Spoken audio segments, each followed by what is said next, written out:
Good afternoon, everybody. I'm Taylor. This is Dylan. This week, Casper IPO'd. And that's a big deal. Yeah. So we had all these huge IPOs in 2019, right? Lyft, Uber. Casper's one of the first ones from the unicorn class to go public in 2020. What's the unicorn class? All of these companies that are worth over $1 billion. Okay. So you make more than $1 billion, you're a unicorn. Yes. Well, if you are valued at more than $1 billion, you're a unicorn. And so there's all this cachet to being a company that has raised all this funding in the private markets, kind of become a darling of the venture capital and private equity world, earned that $1 billion valuation. Cool. And Casper is special among the unicorns, or is it special? TBD. We have to see how it does as a publicly traded company. Okay. But last week they went through the effort of actually listing their shares on a public exchange. So they IPO'd their initial public offering, and now anyone can access their company. They can buy shares if they want. Now, the reason this is noteworthy is originally they were trying to raise money at about $17 or $19 a share as their valuation. Okay. That would put them at about a $750 valuation. Okay. Now, they were a unicorn. $750 million market cap Yes. valuation. They That's were under unicorn status. a unicorn. Okay. So they're already taking that haircut. Now, when you go through an IPO, you go through this roadshow process. And so you have all these people that are looking and saying, like, okay, we might want to buy shares, but we got to look at your business and kind of get a sense of like how you're doing and whether we're interested. During that process, it seems Casper couldn't drum up enough interest. Okay. And so when that happens, they have to say, well, we were trying to raise equity at this price. Turns out we need to lower our standards a little bit to attract investors. So they had to go in at a lower price. So they actually IPO'd at about $500 million valuation, which is half unicorn. half of unicorn, which nobody wants to see what half a unicorn looks like. It could be interesting. Yeah. So what is the big story with that? Why are they a half a unicorn now? So I think the reason people paid attention to this so much was it felt a lot like the WeWork story. Okay, yeah, not a good story. No, not a good story. And so, quick refresher, another highly valued, highly prized private company that was about to go public, they didn't even make it public, faced the scrutiny of a company that would be making that public entrance. All these people looking at their books, deciding whether or not they'd want to invest. They went from an implied valuation of about $48 billion to about $8. Oh, that's a hit. That's a hit. Still a unicorn. Well, yes. So they're still a unicorn, probably, we think. But that scared a lot of people because all these private investors, venture capitalists, private equity, have been putting money into these businesses without really the public knowing what their books looked like, how successful they were, kind of closed off. And a lot of them were funding multiple rounds for these companies. Gotcha. And so they were basically propping up the own price of their investments. So what's the story behind underneath the hood with Casper? What's going on that makes it not good? Not good. Yeah. What's the I think I understand somewhat the story of WeWork being somewhat being unable to deliver on the promise of the business and yes. the complexities of real estate. What about mattresses? Mattresses. And we have this wonderful example to illustrate, I think, exactly what's wrong with this company. I can't wait. I'm thrilled. Okay. So, if we're looking at what this company makes in revenue, we're going to look over the first 9 months of 2019, because that's what we have in terms of available recent financial documents. So they made just about $400 million in gross revenue. Okay. Now, before we take anything else into account, 20% of that was returns and promotional stuff. Okay, so money that came back. So people basically being like, I ordered this mattress. Okay. I don't know if I want this mattress. That's a pretty big part of, I think, a lot of these mattress companies' marketing campaigns is try it out for 30 days. 100 it's crazy. days. Yeah. And so some of that's sleep. abuse. Some of that's people being like, I can do this, have a summer sublet, and then return it and wipe my hands free. Some of that's also people probably just not liking the product.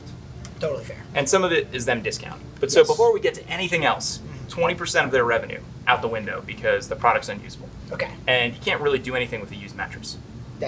No, nobody wants one, right? Nobody wants them, and they're really hard to get rid of. Yeah, as it turns out. And so, boom, we're going to take 20% of that little mattress PB&J. You're going to eat that.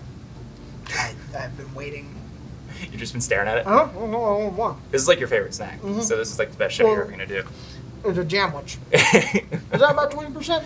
I mean... 20%'s a fifth? It's close enough. Okay. So, delicious, by the way. So now we're down to something close to about $320 million. We're going to take half of that. That's the cost of goods sold. So that's everything that goes into actually making a mattress. So all the products, all the inputs that go into making the mattress, all the products that they sell. So this is not pure profit. We're talking. Yeah, we're just working down the costs here. The money it costs just to get everything out the door before we're even pulling money in. Exactly. So 50% of that. 50% of this? Yeah. Okay. That was more than I bargained for. You should be the one with the water. I'll do the talking while you're figuring that out. Okay, so at this point, we've taken into account returns. We've taken into account the cost of actually making the product. So the next thing we have to take into account is the cost of actually selling the product and marketing the product. Right.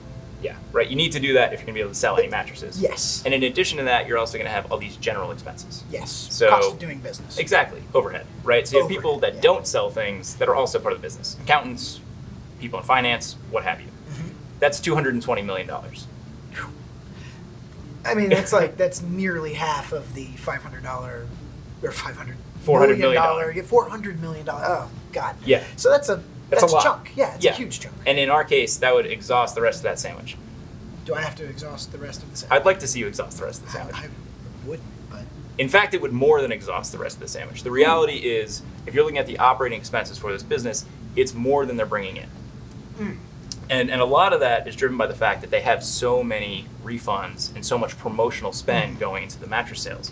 And one of the big problems is, I mentioned that 20% number before, but it was actually lower in past years. So it was 15% and it's trended up over the last couple of years. Wow, okay.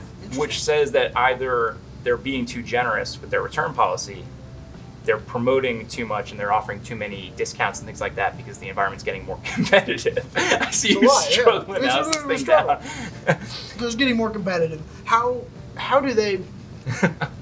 What's the future look like? If this huge suck on the business is getting bigger over time, and they're already operating at a loss, what's the benefit for investors in the long term even of that? Is it hope that they'll get returns down, or is it hope that they'll become more efficient somewhere else in the business? Ideally, returns come down, but most investors are willing to afford a company losses if the growth story stays intact. Yes. Right?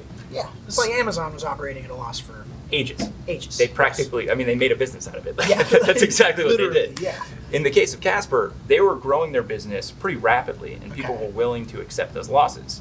In 2018, they grew their business about 40% year over year. Okay. That seems like a lot. That's a lot. Is it? Okay. The problem is, in the first 9 months of 2019, that dipped to 20%, which is a screeching halt from where they were. Yes. And is there something that accounts for that? A lot of people think that it comes down to the fact there are more people in the marketplace. Okay. Yeah. Fair enough. And so you have all these other people that have looked and said, like, wow, like they disrupted the mattress market by going direct to consumer. Yes. They cut down their costs a little bit. They don't have the overhead and all the expenses of running the stores and everything. That's a pretty good idea. We should do that too. And the number of people doing that has exploded over the last 5 years. Gotcha. Which makes it a lot harder for them to own this category that they've kind of created. I see. So were they one of the there's so many. The market's saturated. Every podcast I listen to is trying to sell me a mattress. I didn't realize they were the first. They're one of the first. One of the first in the But game, they're the name that everyone thinks of, right? Yes. They have that brand identity and that association that's so powerful. And that's really what they're trying to pitch people on at this point is we are the go-to name. We are what people think of in this market. It's hard to say whether that is enough for investors at this point. And based on where they funded and where they IPO'd, it seems like a lot of people aren't buying that story. Fair enough. Before we wrap up, what's the big number to take away this week? The big number this week for me is 43%. So there was a survey done recently by an online organization, and they found that 43% of Americans are expecting to give up on their New Year's resolutions by February. Heartbreaking. Which is not great. Yeah. that's basically, I mean, it's a month in at this point, and it's almost half. And so the reality is most people are setting fitness goals. That's one of the most common things. Hardest one to keep. Well, yeah, I mean, we can both attest to that, I think. God. But also, a lot of people are setting financial goals. And so if you look at the most common goals that people are setting around the new year, it tends to be save money, pay down debt, maybe invest as well, something like that. And so when you look at fitness goals, the struggle is getting into the gym regularly. I think if you're looking at financial goals, the struggle is doing it consistently. Yes. And so the idea of saving more, it's kind of this nebulous thing. It's really hard for people to nail down the behavior that they should be doing. What are a couple of tips for somebody who might want to be better? So being better than the 43%? Yeah, being, asking for a friend. How do we be Just better like than the hypothetically. 43? Yeah, how do I keep my resolutions and not let everything go just as soon as I resolve to do it? I've heard a couple tips for this, and some stuff that I've done in practice and some stuff that I've read about too. I think the big thing is, rather than saying like save more money, set concrete goals that are specific. And say, rather than I want to save more money, say I'm going to switch my wireless carrier, which will save me $30 a month, and over the course of a year, that'll save me $360. All right. So I think that's a nice tip. Yeah. I've also heard people do something where they say, this isn't so much my resolution, it's more, it's the year of money mindfulness.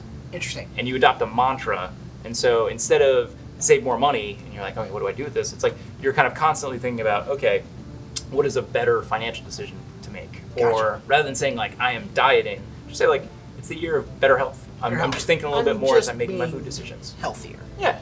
Generally. Yeah. As much as I can. I like that. It's a little bit less pressure. It's a little bit less pressure, and when you fail, it sounds like you don't just collapse into a pile of ice cream and Doritos like I do. Well, that's my Saturday night, so I can't wait.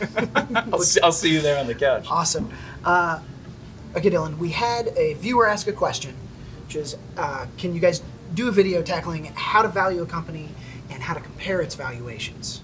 Yeah, and I think this was in response to a video we did on market cap. Okay, yes. And so we talked a little bit about this before when we were talking about Casper and the idea of what the company is worth. And so if you take all of the shares outstanding that the company has, take its share price, combine the two, that's how you get your market cap. Got it. Now, that's just the total value of the company. That doesn't really give you a sense of what you're paying in terms of share price for what the company does. Yes. And so this question is really getting at the idea of valuation. And what you want to do is take whatever that market cap is and then compare it to either the company's earnings, if it's profitable, or its sales, if it's not profitable. And so you'll look at things like the price to earnings ratio or the price to sales ratio, which is simply market cap or share price divided by earnings or earnings per share. Cool. Yeah. And then you can compare that to other companies in the industry, you can compare that to the stock market, you can compare that to the historical averages for that company, and just get a sense of how it all looks. Awesome. Thanks, guys, for watching. If you have any comments or questions, things you want us to tackle, leave them in the comments below. If you want to see more content like this, remember to like and subscribe. Check out our channel. Fool on.